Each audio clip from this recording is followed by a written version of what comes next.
located here in the beautiful Washington Presidential Library, which is on the grounds of the historic George Washington home and estate.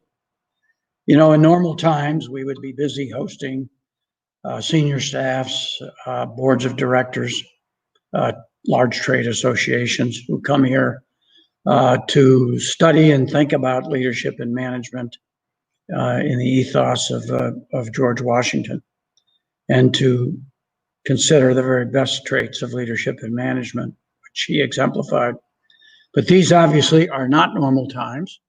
So we are doing what we can to keep these best traits of Washington, who was certainly one of the great crisis leaders and managers of all times, not only in front of the public, but in front of America's leaders.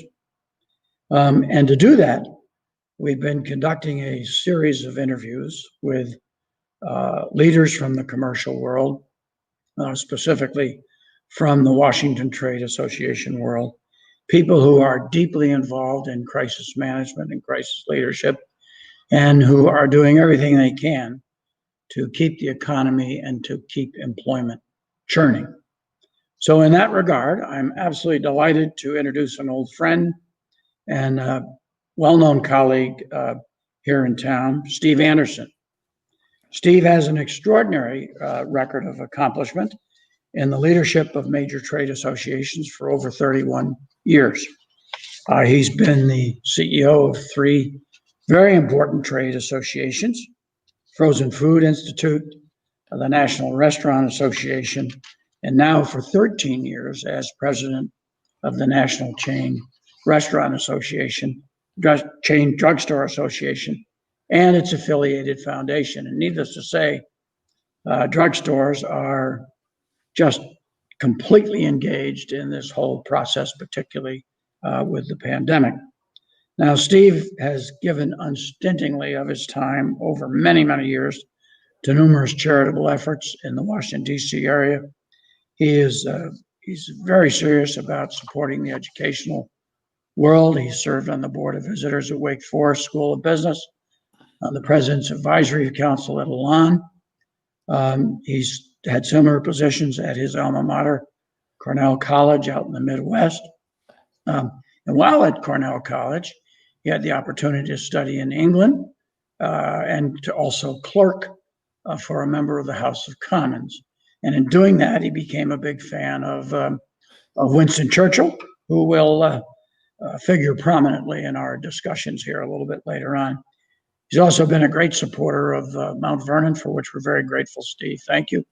But I should finish by mentioning that you have the distinction of being one of the youngest characters to run for Congress at the ripe old age of 26. And if I remember right, that didn't go real well, but you learned a lot, right? So Steve, welcome to the Washington Leadership Institute. And thank you very, very much for joining us today. Peter, it's a delight to be with you. Good to see you. Thank you for having me.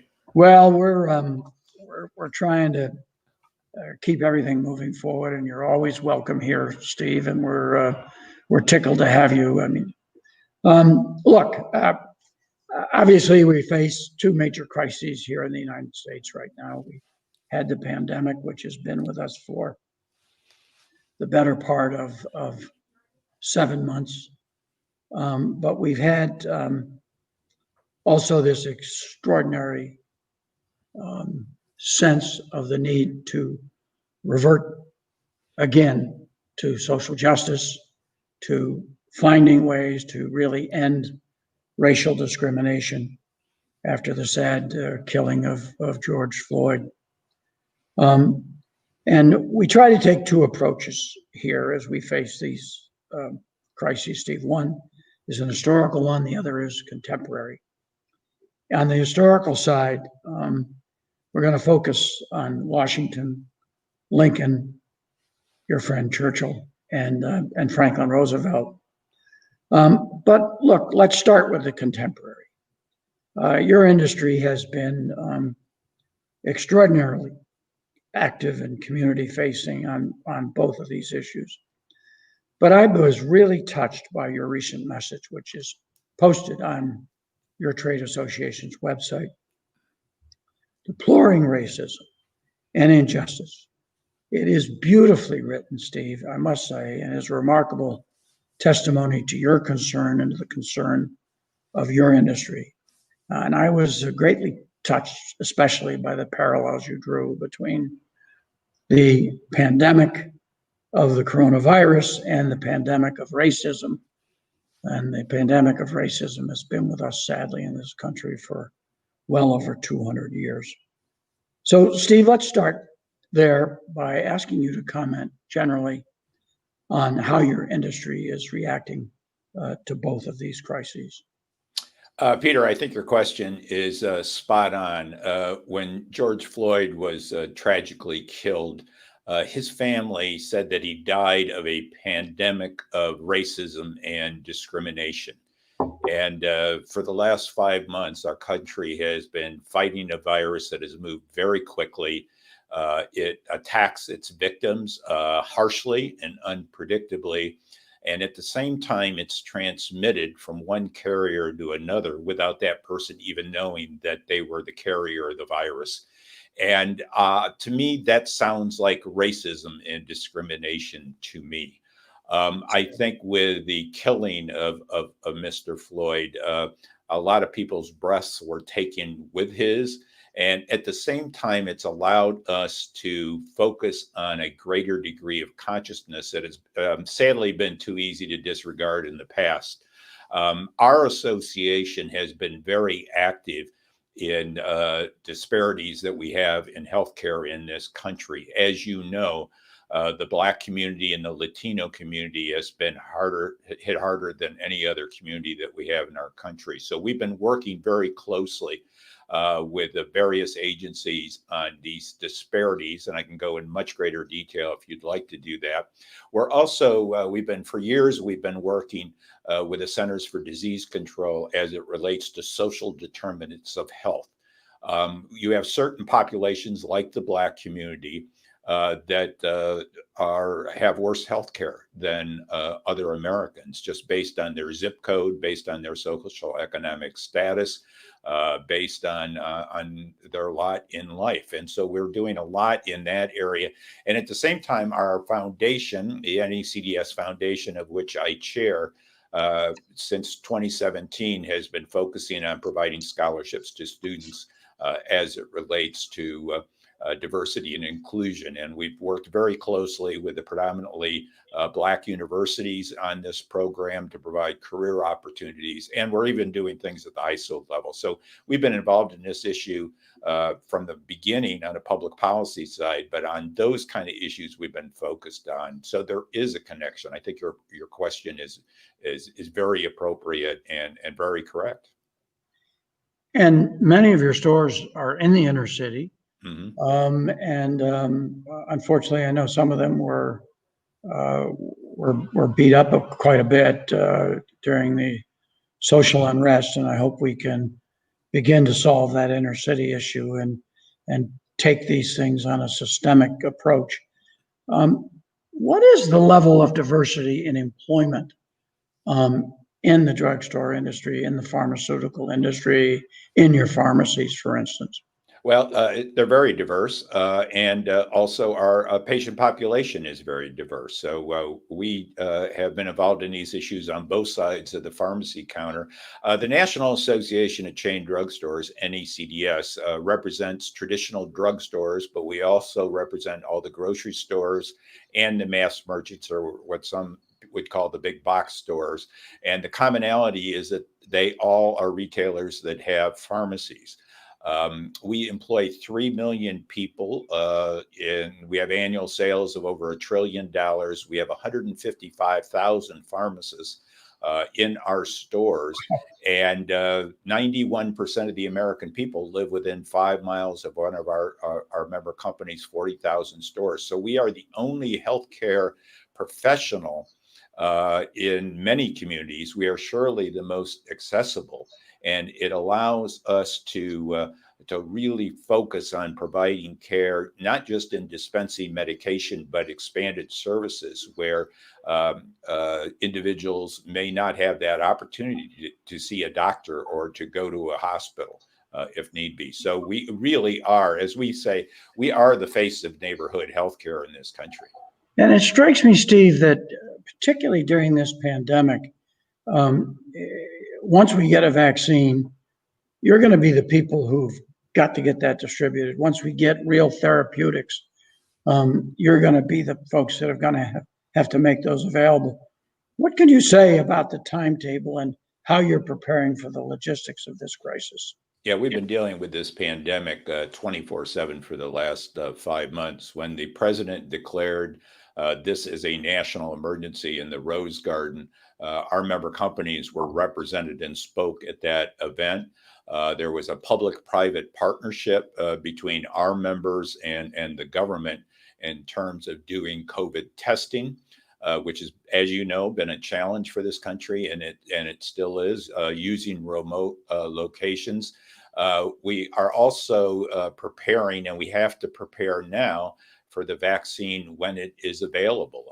We can immunize for certain illnesses in all 50 states. One of those is the flu vaccine.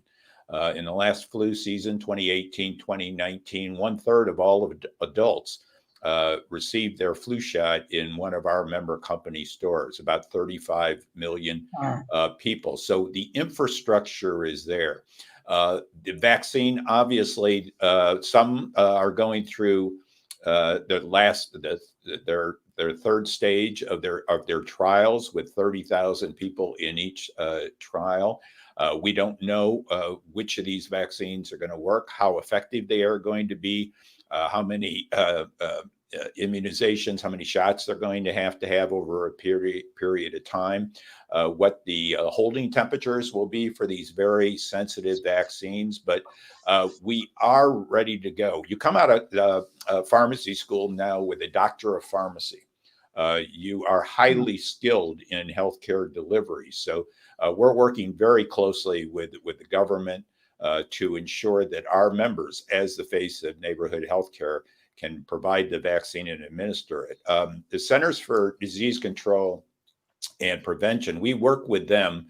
We have continually worked with them on pandemic planning long before the COVID-19 hit. And CDC has said that we can immunize 80% of the American people 7 weeks faster if we use the talents and the skills of pharmacists. So our members need to play a role in this. We're ready to go. And we just have to overcome certain hurdles. We spend a lot of time reducing regulatory barriers. We had to do this with the COVID testing and also with the vaccine. Because we do have a patchwork of regulations at the state level that really govern this type of practice for pharmacists. If memory serves me, you served up on Capitol Hill for a while, chief of staff, a very senior member of Congress. So you've certainly seen the regulatory process which goes on. Are you hopeful that we're going to be able to get more bipartisan, more of a nonpartisan approach to the way we do business? I hope so, generally, and particularly as it relates to COVID. I think we've had pretty good bipartisan efforts on these COVID bills that have worked their way through. And as we speak, they're working on a fourth one, and we have some provisions in those pieces of legislation that we've used. And one in terms of providing COVID testing more effectively and efficiently, and also as we relate to the vaccines as well. Yeah, I've studied like you have, and you were on the Hill long before I was, not too long, but yeah, these are trying times. I mean, if there's a time for the government to come together, it's this public health crisis. And, we're going into an election in just a few months. And the American people will, decide. As you're sitting there in the George Washington Library, I've never ceased to be amazed at the brilliance of our founding fathers and how they established a constitution that is relevant as now. We have elections for the House every 2 years. For the Senate, a third every 6 years, and as up until the early part of the 20th century, the presidency was, the Senate was, elected by the state legislatures, and the presidencies every 4 years. So just the brilliance, and the American people will be able to express their, democratic rights in this election, and determine what the course of action is going to be moving forward, beginning next year. It's fascinating. It is, and I think that's a great transition to. Let's move a little bit from the contemporary to the sort of the historical side of things, and let's put a little bit of history into this. The four people that we've been studying to kind of get a sense of what the right way to approach crisis leadership and management has been Washington, Lincoln, Churchill, and FDR, Franklin Roosevelt. And their common elements, I think the 7 that we're showing here are really interesting. First, that important effort to control anxiety and fear. Secondly, getting effective communication out there, frank but positive. And the visibility side, the resolve side. And let's chat about all 7 of these. On this second slide, I think it's really interesting to see the approach that Roosevelt, Lincoln, and Churchill did to create more visibility. I think we're having a little bit of a problem technically getting up this second slide, but we'll get it in a minute. But all of those people made a point of being incredibly visible. Washington never left the troops in Valley Forge. In those days, the generals would often go to the cities in the winter. They didn't fight very much in the winters. It was just too difficult logistically. But Washington was always there. We see in some marvelous letters that are incredibly poignant of privates whose feet were freezing, and little notes home to mom, send me mittens, send me shoes, send me anything to keep me warm. But we know that General Washington's doing his best. The lights are on, the candles are on every night in the home that he was in. And even Martha Washington came to Valley Forge. You see the same thing, I think, in Roosevelt's fireside chats, Churchill addresses, but Lincoln often went to the troops, Steve, and I know you as an Illinois man are a great fan of Lincoln. Absolutely, and I think the 4 leaders that you're profiling here during this interview, they were extraordinary in their each in their own way and in their own time period. Being from Illinois, I've read a lot of books about Abraham Lincoln. My library is filled with them, and Lincoln embodied several fascinating characteristics. One, he drew back on the work that Washington and other people did in terms of of the Constitution, which actually held the Union together. Based on Lincoln's knowledge of the Constitution and the founding of the country, and made sure that this country could not be divided. But at the same time, he was an authentic leader, which we need. He was a humble leader, which we need.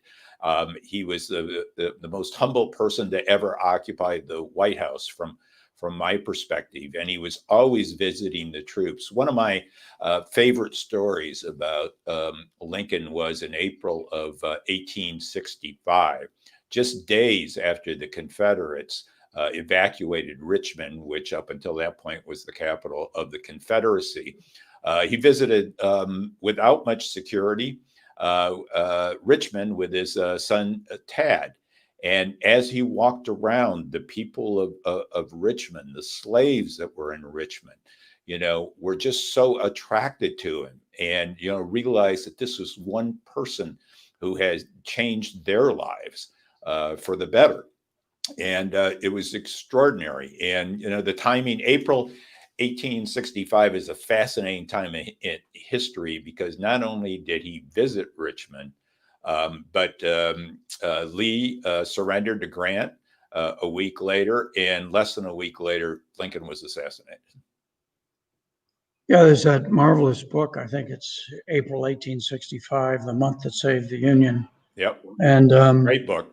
Washington, Lincoln purposely sent Grant to negotiate the peace and the surrender of the South so that it would not be so politicized. And it makes that important case of how, Washington mentions it in his farewell address, that political parties are likely to rise, but they must keep themselves in check or we'll have partisan bitterness. And I worry a lot about that. And I certainly would encourage leaders on both sides of the aisle to find ways to come to the middle, to be nonpartisan, and to focus on the good of country rather than just, the having of power. The other aspect of communication I think is very important is demonstrated on this third slide, which really talks about putting things in perspective of history. This is not the first health scare we've had. We've had some horrible ones before. We have been able to come together as a country and to defeat them, and I'm confident that we'll be able to do that again. This was a marvelous letter that Washington signed. He sends it to the colonel, the doctor of one of the regiments, ordering them to go ahead and inoculate the new recruits against smallpox. We were very concerned in those days about smallpox.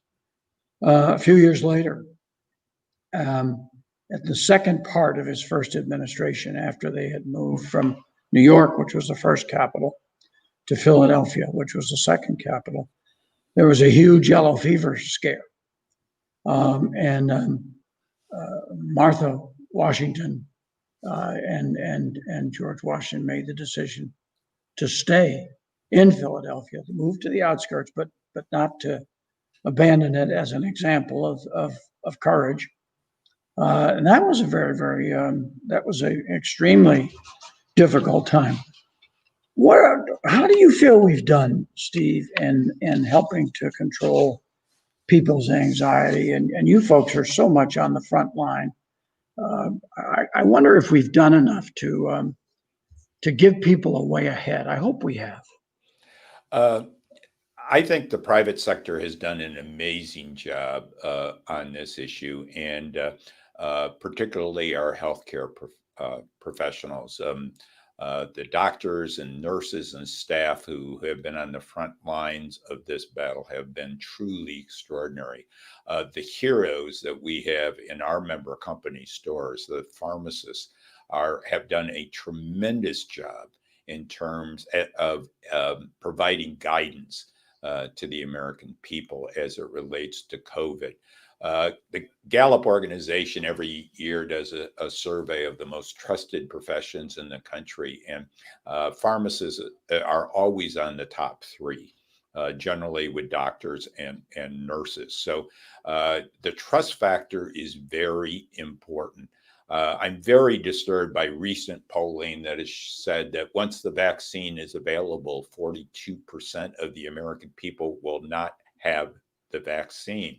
And I think in light of your historical context with the great leadership of General Washington, we have fought wars, and you know this better than anybody, having served in the Navy as a rear admiral.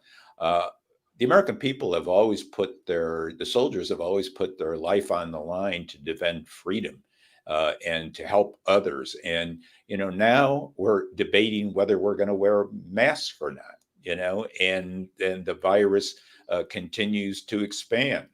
And, and that's very disconcerting to me, because, we've had incredible loss of life, and it's going to continue for quite some time if you look at the models. So yes, I think it would be good to have a national strategy. I hope and I believe that we will have that once the vaccine is available. But it's going to be a challenge. The government is going to be providing that vaccine. I'm expecting with those people that are going to be more at risk. And we have to realize that as Americans, we're all in this together. But I think we can take care of this. You may have heard about the marshmallow test. If you sit down with a little kid and you put a marshmallow in front of him and said, if you don't eat this marshmallow, you can eat the 5 marshmallows over there on the other table. It seems to me we've eaten a marshmallow. And I think that we need to have a concerted effort to provide testing so we understand the ramifications of this issue. But the big issue will not only be the development, but the deployment, the distribution of the vaccine. And that's where our member companies can play a huge role for the good of the American people. Well, when you look at numerous addresses by Washington in his written correspondence, but particularly the famous farewell address where he really says it's up to us. I mean, that's the problem with a democracy, is that democracy is us. Yeah. We, the people, have got to do this. We've got to be disciplined. We've got to have a culture that looks out for each other and does the right thing and is responsible. And that isn't to lecture. It's just to be truthful and honest about the situation. I think in this 4th slide, we talk a lot about the importance of resolve and determination. I've often thought that of all the great speeches which Franklin Roosevelt gave, that great statement that the only thing we have to fear is fear itself. We've really got to believe in each other. We've got to believe that as a polyglot country, we come from so many backgrounds. We have to have, and this goes to the whole issue of the pandemic of racism and how these two things are related. We have to realize that by coming together, by getting out of being fearful of each other and situations, that we can do better. We as a people can solve this problem. Again, I know you're a big fan of Churchill, but I love this famous talk by Churchill. Tell us a little something, your reaction to Churchill and how he handled resolve and determination. Well, I think I've read as many books about Churchill as I have about Lincoln. He was an extraordinary leader. He had a very brilliant parliamentary career after he became a hero in the Boer War, and he rose through the ranks of the British government, sometimes with some major problems. When he was Lord of the Admiralty in World War I with the Dardanelles campaign, it was a disaster. Everybody thought that Churchill's career was over. I've got a book in my library from 1921, and it's called The Mirrors of Downing Street, and it profiles 10 members of parliament that the author thought could someday become prime minister of England. And one of those chapters is about Winston Churchill. And the summary was, well, he's over, he'll never become prime minister in light of what happened to him during World War I. Well, Churchill felt like he was prepared his entire life, that when the call came from King George to form a government, he looked back on his story and realized that everything that had happened to him, the ups and downs, had prepared him to be the leader, basically, of saving our civilization. And that's exactly what happened. He spent an inordinate amount of time writing his speeches, because to your point, he realized how communications was to galvanize the British people. There's a book that I just finished that I highly recommend. I know you love books as much as I do, but it's called The Splendid and the Vile. The sub headline is The Saga of Churchill Family and the Defiance During the Blitz. And it takes place just in the time between when Churchill became prime minister and when the U.S. Entered the war, which was the major goal of Churchill, was to do that. But Churchill was an incredible leader. This book talks about the Blitz. The British people were bombed almost every night in some part of of Great Britain. And Churchill was always present.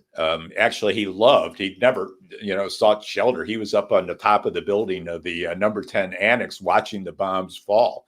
And he would then go out and talk to people that had been bombed. One of the most poignant stories, I think, was in November of 1940.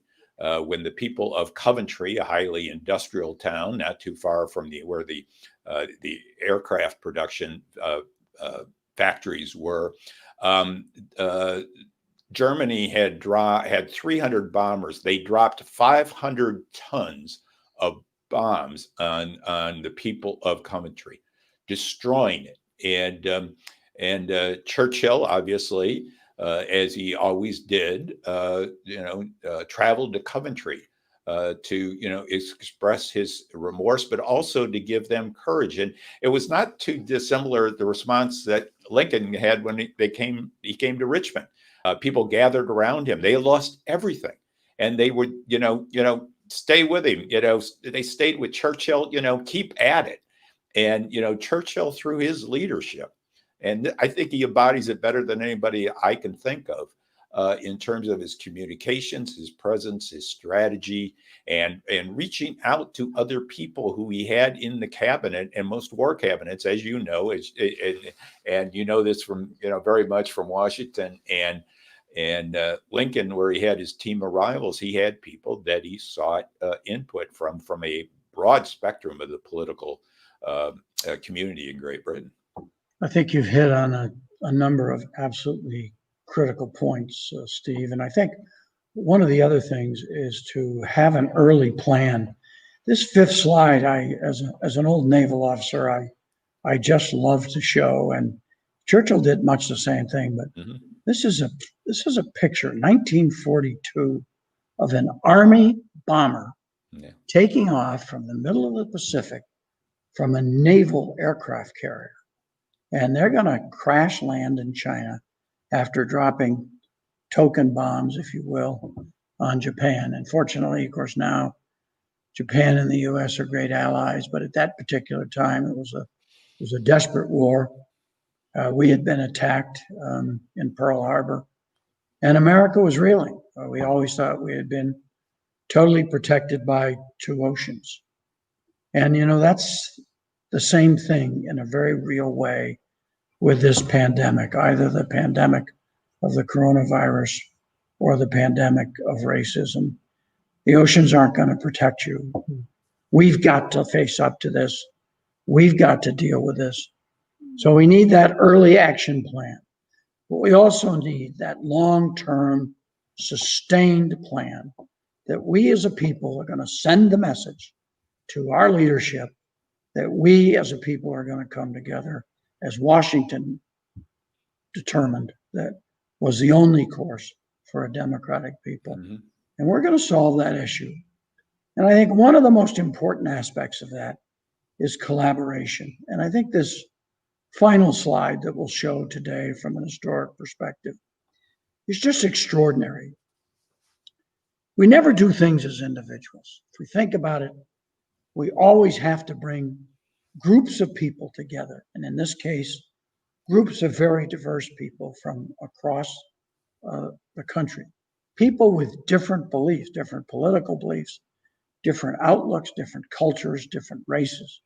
And whether it's the effort to defeat racism and to really instill social justice at long last into the American system, or whether it's to beat this pandemic, we have got to come together. Our leadership has got to come together. Washington's cabinet is a great example of that, Steve. I mean, Thomas Jefferson, on the one hand, at that point, was an agrarian. We'd all have 100 acres and we'll go live happily in the wilds. I'm oversimplifying it, of course. Jefferson was a great man. But Hamilton was the exact opposite. Hamilton recognized that we absolutely had to have a very serious federal system that could make national decisions. We had to have an economic system that would depend on a national bank. And it was Washington's great talent, his tremendous capacity to bring people together and to keep them together for the common good. And I can't help but think of the greatest individual to ever come out of Illinois, except for you, of course, Steve, was Abraham Lincoln and that team of rivals. You mentioned it a few minutes ago, but Doris Kearns Goodwin's book on Washington's team of, if I remember correctly, I think 4 people in his cabinet had been his arch enemies in the primary. Am I wrong about that? Right. I think you're right. Absolutely. And I think that collaboration is critically important.